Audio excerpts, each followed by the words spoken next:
This is the Self-Preservation Society. Hi guys, this is Matthew Pope from the British Preservation Society.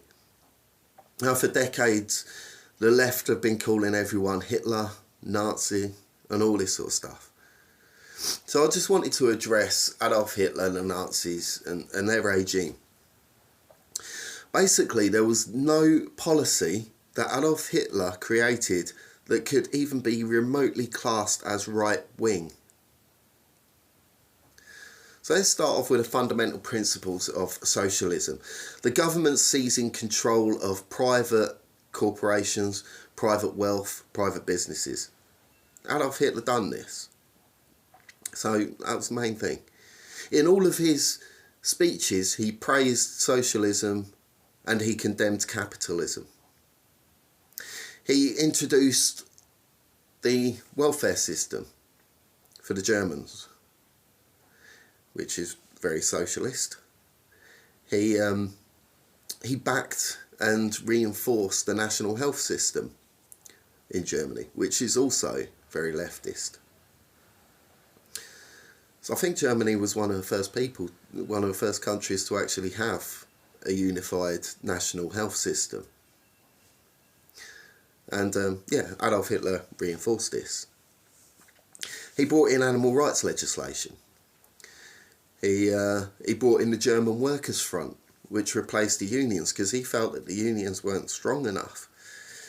So the German Workers' Front, they brought in more stuff like more holiday for workers, more workers' rights, more workers' benefits.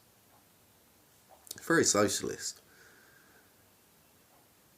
So he backed all these socialist things. He introduced socialist policies. He praised socialism. He condemned capitalism.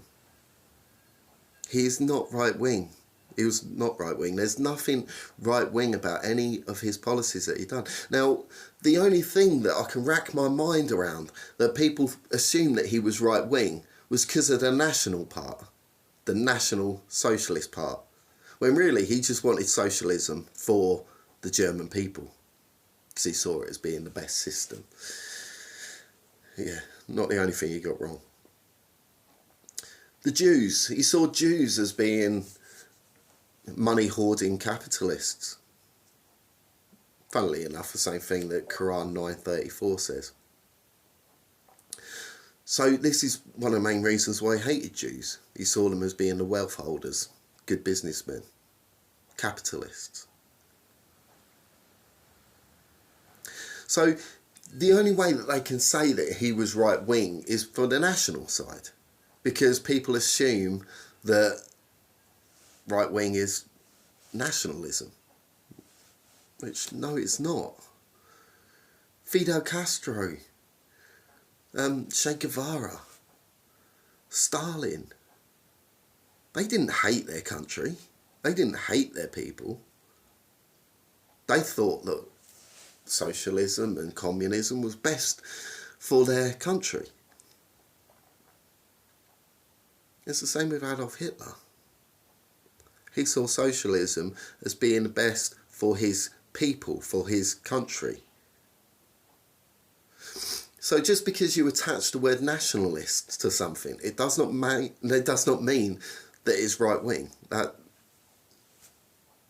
it's ridiculous.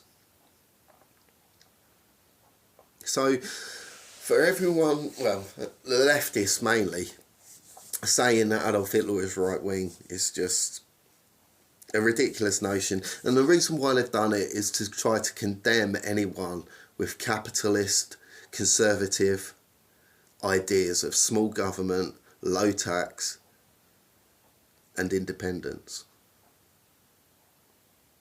But thank you ever so much for listening. I'd love to hear your thoughts and your comments on this.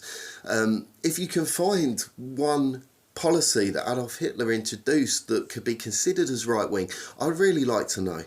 I've read a lot of Adolf Hitler's speeches. I've looked into Nazism quite a lot because I've been speaking against Islam for quite a few decades now. And one of the main things I get called is a Nazi, a fascist. So I looked into what Nazism and fascism and all this sort of stuff was. So yeah, Adolf Hitler was a socialist. He was an outspoken socialist. So I'm going to end it with saying, love to you all, just like Elon Musk. God bless and take care.